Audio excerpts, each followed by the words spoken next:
Welcome to English Marathi talk fest. Marathi to English काही sentences आपण बघत असतो या चॅनलवरती. स्क्रीनवरती दिसतच आहे. आपण काही एक्सप्रेशन्स बघणार आहोत, फ्रेजेस बघणार आहोत. पहिली फ्रेज आहे गॅदर ऑल करेज. म्हणजे काय? Try to be very brave. धैर्य एकवटून खूप खूप खूप धैर्य आणून एखादी गोष्ट करणे, त्याला आपण म्हणतो gather all your courage. Example बघूया. लेट से मी खूप उंचीवरनं उडी मारली आणि मला म्हणायचं की मी प्रचंड घाबरलेली होती, पण मी सगळं माझं धैर्य एकवटलं आणि मी उडी मारली. सो मी कसं म्हणेल, I jumped from a great height. I was fearful. Fearful म्हणजे काय? खूप घाबरलेली. I was fearful but I gathered all my courage. I gathered all my courage म्हणजे काय? मी सगळं धैर्य एकवटलं.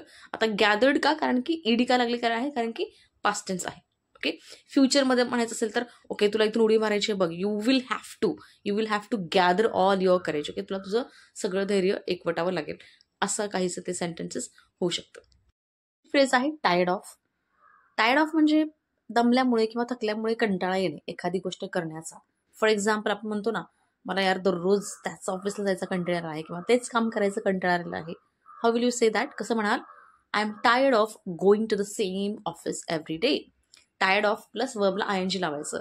किंवा पुढचं सेंटेन्स कसं होईल? She is tired of doing the same work. She is tired of doing the same work. मला म्हणायचं यार मला हेच दररोज खायचं कंटाळा आलेला आहे. तर काय सेंटेन्स होईल? I am tired of eating the same food every day. I am tired of eating the same food every day.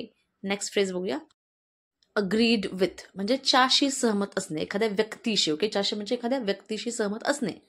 For example, she agreed with मी. ती माझ्याशी सहमत झाली किंवा तिने मला सहमती दिली असे म्हणू शकाल. ओके, शी इज अग्रीड म्हणायचं नाही, कारण की अग्री हे वर्ब आहे. She agreed with me. She agreed to सुद्धा म्हणायचं नाही. We agreed with them. आम्ही त्यांच्याशी सहमत झालो किंवा आम्ही त्यांना सहमती दिली म्हणायचं असेल तर इंग्लिशमध्ये कसं म्हणाल? We agreed with them. We agreed with them. All right. So आजच्या व्हिडिओमध्ये एवढंच. ही सेंटेन्सेस, हे एक्सप्रेशन्स तुमच्या रेग्युलर कॉन्व्हर्सेशनमध्ये प्रॅक्टिस करा. I am sure definitely you will speak in English. So if you like the video, hit the like button and do subscribe the channel. Thank you.